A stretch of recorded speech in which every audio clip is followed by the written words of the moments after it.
Leituras no Evangelho de João, capítulo 14. Nós temos feito a leitura do Evangelho de João nesta série desde o capítulo 1. E nós já comentamos que João, ele é um evangelista diferente de Mateus, Marcos e Lucas, porque Mateus, Marcos e Lucas, eles têm a mesma perspectiva de evangelho, falar a respeito da vida de Jesus, desde o seu nascimento até a sua encarnação, a sua morte e a sua ressurreição, passando pelo conto e pelo relato dos milagres que Jesus operou na terra. O objetivo de Mateus, Marcos e Lucas é falar a respeito de Jesus na terra e falar a respeito da vida dele. João, ele é um evangelista diferente. O objetivo de João não é falar a respeito do Jesus físico, do Jesus terreno. É mostrar que Jesus é o Verbo divino. Mostrar que Jesus verdadeiramente é Deus. Que ele esteve aqui na terra, mas ele estava com Deus no princípio. Tanto que ele começa o evangelho de maneira bem diferente de Mateus, Marcos e Lucas, que começam falando a respeito do nascimento de Jesus, do batismo de Jesus. Lucas se preocupa em falar a respeito das origens de Maria e da relação que Jesus tinha com João Batista, que era filho de Isabel e de Zacarias. Você vê isso quando lê Lucas capítulo 1. Mas João não. João, ele começa o seu evangelho dizendo: no princípio era o Verbo, e o Verbo estava com Deus, e o Verbo era Deus, e o Verbo se fez carne e habitou entre nós. João começa o seu evangelho dizendo no princípio e começa dizendo que Jesus era o Verbo, ele estava com Deus e ele era Deus, fazendo uma referência ao texto de Gênesis no capítulo 1, quando fala que no princípio criou Deus os céus e a terra. E logo no capítulo 1, João fala, porque foi por meio dele e para ele que foram feitas todas as coisas, mostrando que Jesus é o Verbo divino, mostrando que Jesus era o Filho de Deus.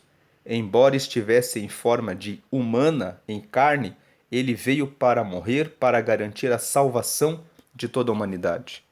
Tanto que João é o único que fala sobre o versículo, que é o mais conhecido, porque Deus amou o mundo de tal maneira que deu seu Filho unigênito para que todo que nele crê não pereça, mas tenha vida eterna.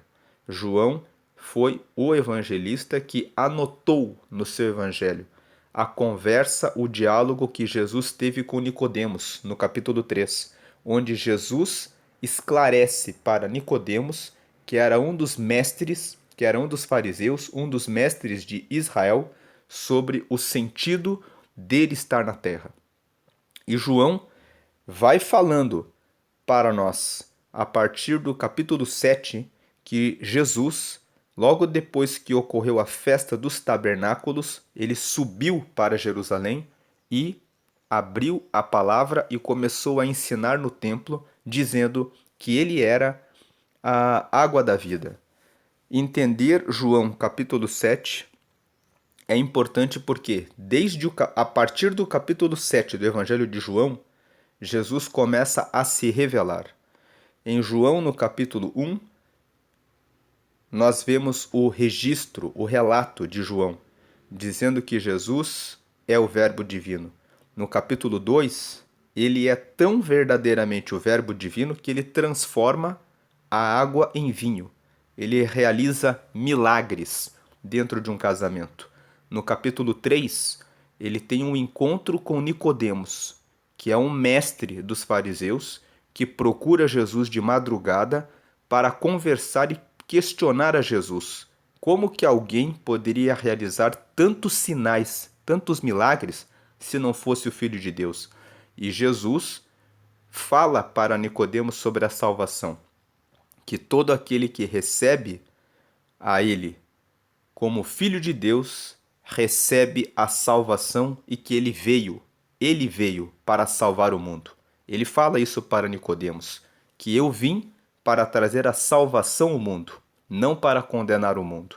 No capítulo 4, Jesus vai até o poço de Sicar e ele conversa com uma mulher samaritana que já tinha tido vários relacionamentos e não conseguia encontrar o sentido da vida. E Jesus fala: Eu sou a água da vida. E ele se revela como a água que mata a sede espiritual das pessoas. No capítulo 5, Jesus sobe até Jerusalém e ele encontra um paralítico no tanque de Betesda, buscando há 38 anos uma cura. E Jesus o cura num sábado e diz para ele: Toma tua cama e vai para a sua casa. Por ele ter curado no sábado, os judeus começam a perturbar Jesus. Então Jesus tem um diálogo com eles e mostra para eles: examinai as Escrituras, porque é nelas que vocês vão encontrar o sentido da vida. E Jesus estava dizendo para eles que não havia nada errado em falar a um paralítico que carregasse a sua cama num sábado voltando para a sua casa, porque tratava-se de algo extraordinário, de uma bondade que a pessoa tinha recebido e que eles não sabiam interpretar o sábado direito. Por causa dessa incomodação que Jesus teve em Jerusalém, o capítulo 6 fala que ele voltou para as regiões da Galileia. E ele ficou nas regiões da Galileia fazendo o milagre da multiplicação dos pães. João, ao contrário dos outros evangelistas, não relata os dois milagres da multiplicação dos pães. Porque enquanto o objetivo de Mateus, Marcos e Lucas é registrar o maior número de acontecimentos da vida de Jesus, João tem como propósito apenas revelar que Jesus é Deus.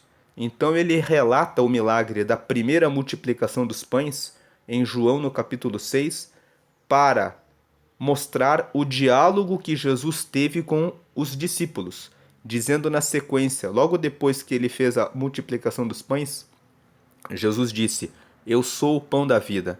Quem come da minha carne e bebe do meu sangue tem vida em mim. Jesus realizou o milagre, o primeiro milagre da multiplicação dos pães, e logo em seguida se revelou como sendo o pão da vida. E o objetivo do capítulo 6, quando João relata o milagre da multiplicação dos pães, ele o faz para que nós entendamos que Jesus é o pão da vida. No capítulo 7, logo depois que ocorre a festa dos tabernáculos, Jesus sobe para Jerusalém. Qual a importância de saber o que significa a festa dos tabernáculos? Quando você abre a Bíblia em Levítico, capítulo 23, versículo 39 ao 42, está escrito que a festa dos tabernáculos foi uma ordenança do Senhor para que o povo fizesse uma festa com duração de 7 dias e no 8º dia ocorreria o agradecimento. Nesses 7 dias, o povo deveria ficar em cabanas. A festa dos tabernáculos também é conhecida como a festa das cabanas. E o objetivo era ficar em 7 dias, lembrando que eles ficaram durante 40 anos no deserto, para saírem do Egito até chegarem à terra prometida, que era a terra de Canaã. Então, a festa dos tabernáculos comemora uma passagem de uma situação de escravidão para uma situação de libertação. E nessa festa, que dura 7 dias, no 8º dia, eles sempre agradecem a Deus e eles aguardam a vinda do Messias, ou seja, de um Salvador que foi prometido que viria para trazer o reino de Deus e o governo para a nação de Israel. E no capítulo 7 de João, nós vemos que logo depois que houve essa festa dos tabernáculos em Jerusalém, em que o povo comemora os 40 anos no deserto até a chegada da terra prometida e aguarda a vinda do Messias, Jesus vai até Jerusalém e no último dia da festa, ele entra na sinagoga e começa a ensinar. E quando ele começa a ensinar, diz o capítulo 7, que as pessoas ficam maravilhadas com seus ensinamentos e dizem: ele não é o Messias? Ele não é o Mestre? Então, Jesus vem e se revela dizendo: eu sou a água da vida. Desde o capítulo 7 até e nos próximos capítulos de João, Jesus começa a se revelar como o Messias. Então, no capítulo 8, Jesus vem e fala: Eu sou a luz do mundo. Quem andar em mim não andará em trevas. E Jesus fala ainda no capítulo 8: Eu sou a verdade. E Jesus começa a falar isso.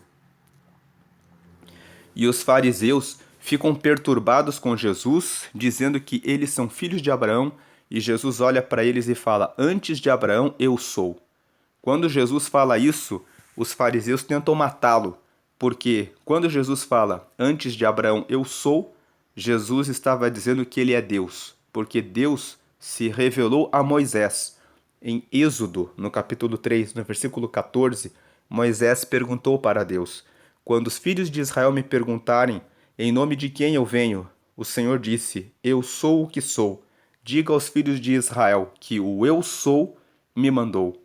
Então Deus se apresentou para Moisés e para o povo de Israel na época da sua saída do Egito como o Deus eu sou. Quando no capítulo 8 Jesus fala: Antes que Abraão fosse eu sou, os fariseus entenderam que Jesus estava se fazendo Deus. E Jesus, no capítulo 8, realmente estava se fazendo Deus. Jesus estava sendo intencional e estava sendo muito claro em dizer: Eu sou a luz do mundo. Quem andar em mim não andará em trevas. Eu sou a verdade. E eu antes que Abraão fosse, eu sou. Por essa razão, pegaram pedras e tentaram matá-lo no capítulo 8. Jesus escapou dentre eles e no capítulo 9, Jesus aparece fazendo um novo milagre, realizando a cura de um cego de nascença. E essa cura é realizada por meio de um cuspe que Jesus lança sobre o lodo, faz a terra e coloca toca nos olhos desse cego, simbolizando que ele é Deus, porque nós sabemos que Deus formou o homem do pó da terra. Jesus cospe e pega do pó da terra para formar o globo ocular e colocar os olhos naquele cego de nascença, mostrando nesse milagre que ele pode formar o corpo, partes do corpo a partir da terra, revelando que assim como o Pai tomou do pó da terra e formou o homem, Jesus é Deus, porque ele pode tomar do pó da terra e completar a vista ao cego. E no capítulo 9, ele continua se revelando como Deus, porque esse milagre da cura do cego de nascença também aconteceu no sábado. E quando começaram a questionar Jesus novamente, Jesus disse: Se uma pessoa nasce e ela completa o 8º dia para ser circuncidada, no sábado vocês fazem isso. O que era circuncisão? O corte do prepúcio, que é a pele que encobre o órgão genital masculino. Todo judeu, no 8º dia, é circuncidado. E Jesus disse para eles: Quando alguém nasce e o 8º dia, que é o dia da circuncisão, acontece no sábado, vocês fazem a circuncisão. Fazer a circuncisão é um trabalho. E quando vocês fazem isso no sábado, vocês não consideram que vocês estão violando o sábado, porque vocês entendem que a circuncisão é um pacto com Deus. Da mesma forma, fazer a bondade para alguém no sábado e dizer que essa pessoa receba a cura no sábado é algo que também vem de Deus. Então vocês não estão interpretando a lei direito. Jesus disse isso para os fariseus. E logo em seguida, Jesus continua o seu caminho e no capítulo 10 ele se revela como bom pastor. E no capítulo 10, quando ele está falando a respeito dele e Deus, no versículo 30, João 10:30, ele fala: Eu e o Pai somos um. Quando ele fala eu e o Pai somos um, ele está dizendo que ele conhece Deus, que os fariseus não conhecem Deus. Os fariseus pegam as pedras e tentam matar Jesus pela segunda vez. Mas ele passa por entre eles e escapa. E, mais uma vez, João entra no capítulo 11 mostrando que ele realmente é Deus. Porque no capítulo 11 ele ressuscita Lázaro da morte. E no capítulo 12, nós vemos mais uma vez Jesus sendo alvejado. Acontece uma festa, uma refeição na casa de Lázaro, de Marta e de Maria. E todos estão ali reunidos e os fariseus estão olhando para Jesus e conversando sobre como haveriam de matá-lo, porque ele estava operando muitos sinais. Então, desde o capítulo 7, nós vemos um avanço do Senhor Jesus. João vai registrando que, justamente após a festa dos tabernáculos, que é a festa em que o povo judeu aguarda a vinda do Messias, Jesus vai e se mostra como o pão, como a água da vida, e ele vai realizando milagres e falando abertamente e declaradamente que ele realmente é o Filho de Deus. Até que, no capítulo 13 de João, nós vemos que Jesus, um pouco antes da festa da Páscoa, ele celebra a ceia e lava os pés aos discípulos, dizendo que eles estão sendo purificados para caminharem na terra, para pregarem o nome dele, e Judas avisa para eles: eu serei traído, para mostrar para os seus discípulos que ele sabia que ele morreria e que ele já sabia que ele seria traído por Judas Iscariotes e que nada do que acontecia fugia ao seu conhecimento, porque o Senhor, quando ele fala isso para os discípulos, ele está dando a informação para que depois que ele morresse, todos realmente reconhecessem que ele era o Messias. Que é o que de fato acontece depois que ele ressuscita. Os discípulos lembram que ele fez a ceia e que ele disse antecipadamente que Judas o trairia. E Pedro chega a dizer no capítulo 13 que ele não abandonaria o Senhor, mas ele acaba negando a Jesus 3 vezes antes de cantar o galo. E agora que Judas, no capítulo 13, sai para realizar a traição, Jesus continua conversando com os seus discípulos. E aqui no capítulo 14 ele começa dizendo: não se turbe o vosso coração. Credes em Deus, crede também em mim. Na casa de meu pai há muitas moradas, se não fosse assim eu vou-lo teria dito. Vou preparar-vos lugar. E se eu for e vos preparar lugar, virei outra vez e vos levarei para mim mesmo, para que onde eu estiver, estejais vós também. Versículo 4: mesmo vós sabeis para onde vou e conheceis o caminho. Aqui, Jesus está consolando seus discípulos, dizendo: não se turbe o vosso coração. O Senhor estava preparando os seus discípulos, porque no final do capítulo 13, ele tinha acabado de dizer para Judas: faça logo o que você tem a fazer. E Pedro disse, e Jesus já disse, que logo haveria sua morte. E Pedro fala: não, eu irei com o Senhor. E Jesus fala: você vai me negar ainda 3 vezes antes de cantar o galo. Então aqui em João 14, o Senhor começa a fazer o seu primeiro discurso. Jesus fez vários discursos. Esse é o primeiro discurso que Jesus faz a respeito da sua morte. E ele fala que ele vai para o céu e que ele voltará. Agora no 5, disse-lhe Tomé: Senhor, nós não sabemos para onde vais e como podemos saber o caminho? 6. Disse-lhe Jesus: eu sou o caminho, a verdade e a vida. Ninguém vem ao Pai senão por mim. 7. Se vós me conhecesseis a mim, também conheceríeis a meu Pai, e já desde agora o conheceis e o tendes visto. Aqui Jesus está falando: se vocês veem a mim, vocês estão vendo o próprio Deus. Eu sou o caminho, a verdade e a vida, e ninguém vem ao Pai a não ser por mim. Então Jesus está revelando para Tomé e para os discípulos que ele era Deus. Disse-lhe Filipe: Senhor, mostra-nos o Pai, o que nos basta. 9. Disse-lhe Jesus: estou há tanto tempo convosco que não me tendes conhecido, Filipe. Quem me vê a mim, vê o Pai. E como dizes tu: mostra-nos o Pai? 10. Não crês tu que eu estou no Pai e que o Pai está em mim? As palavras que eu vos digo, não as digo de mim mesmo, mas o Pai que está em mim é quem faz as obras. Versículo 11. Crede-me que estou no Pai, e o Pai em mim. Crede-me ao menos por causa das mesmas obras. 12. Na verdade, eu vos digo que aquele que crê em mim também fará as obras que eu faço, e as fará maiores do que estas, porque eu vou para meu Pai.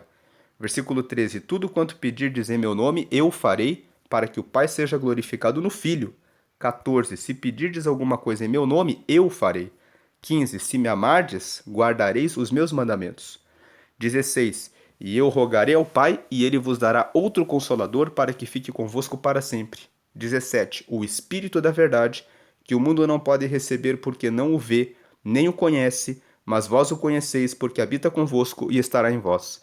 Jesus estava falando aqui, todo esse texto, que eu sou Deus, eu estou com Deus, e tudo que vocês pedirem depois que eu morrer e estiver com Deus, eu vou realizar. E eu vou realizar para que vocês saibam que Deus está com vocês. No versículo 16 e 17, Jesus está falando a respeito do Espírito Santo. No capítulo 16, ele vai fazer um detalhamento maior a respeito do Espírito Santo. João capítulo 14 é o primeiro discurso que João nos relata que Jesus fez logo depois da ceia, logo depois que Judas saiu para buscar os que levariam Jesus preso. Jesus fez vários discursos enquanto Judas saiu para buscar, para praticar a traição. Esse foi o primeiro discurso. Depois nós temos o discurso de João 15, que vamos ler depois, e João 16. Em João 16, o Senhor Jesus traz um relato mais profundo sobre o Espírito Santo. Mas aqui, logo no primeiro discurso, ele já fala que quando ele for, virá o Espírito Santo. Versículo 18. Não vos deixarei órfãos, voltarei para vós. 19. Ainda um pouco e o mundo não me verá mais. Jesus está falando da sua morte. Mas vós me vereis, porque eu vivo, e vós vivereis. Jesus está falando que ele apareceria após a ressurreição para eles.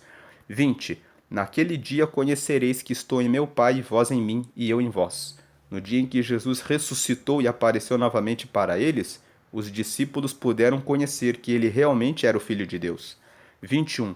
Aquele que tem os meus mandamentos e os guarda, este é o que me ama. E aquele que me ama será amado de meu Pai, e eu o amarei e me manifestarei a ele. Veja que o versículo 21 fala que quem ama ao Senhor guarda os seus mandamentos. 22. Disse-lhe Judas, não o Iscariote, Senhor, de onde vem que te has de manifestar a nós e não ao mundo? 23. Jesus respondeu e disse-lhe, se alguém me ama, guardará a minha palavra e meu Pai o amará, e viremos para ele e faremos nele morada. 24. Quem não me ama não guarda as minhas palavras. Ora, a palavra que ouvistes não é minha, mas do Pai que me enviou. Veja que Jesus está falando que tudo que ele pregou vinha do Pai. 25. Tenho-vos dito isso estando convosco. 26. Mas aquele Consolador, o Espírito Santo, que o Pai enviará em meu nome, vos ensinará todas as coisas e vos fará lembrar de tudo quanto vos tenho dito. 27. Deixo-vos a paz, a minha paz vos dou. Não vou-la dou como o mundo a dá. Não se turbe vosso coração, nem se atemorize. Jesus aqui está tranquilizando eles, porque Jesus sabia que seria morto, e os discípulos ficariam assustados. 28. Ouvistes o que eu vos disse, vou e venho para vós. Se me amasseis, certamente exultareis por ter dito, vou para o Pai, porque o Pai é maior do que eu. 29. Eu vou-lo disse agora, antes que aconteça, para que quando acontecer, vós acrediteis. Jesus está falando. Estou falando tudo antes, porque daí vocês vão saber que eu já tinha falado antes, porque eu sou de fato Deus. 30. Já não falarei muito convosco, porque se aproxima o príncipe deste mundo, e nada tem em mim. Ele estava falando que Satanás estava chegando perto, ou seja, Judas logo na sequência viria para prendê-lo, e ele seria preso e morto. 31. Mas é para que o mundo saiba que eu amo o Pai e que faço como o Pai me mandou. Levantai-vos, vamos-nos daqui. E Jesus fala no 31 que ele morreria e as pessoas entenderiam que esse era o plano de Deus, que Jesus já tinha falado em João 3,16 para Nicodemos, que Deus deu o Filho para morrer pelo mundo, e que quando ele morresse, depois o mundo saberia que Jesus amava o Pai, e que ele fazia como o Pai o mandou, que ele se entregou na cruz obedecendo a ordem do Pai para derramar a salvação para a humanidade. Então aqui, no capítulo 14, Jesus está trazendo seu primeiro discurso logo depois da celebração da ceia. No capítulo 15, no capítulo 16, no capítulo 17, Jesus fará outros discursos antes de Judas chegar e ele ser preso e levado para a morte.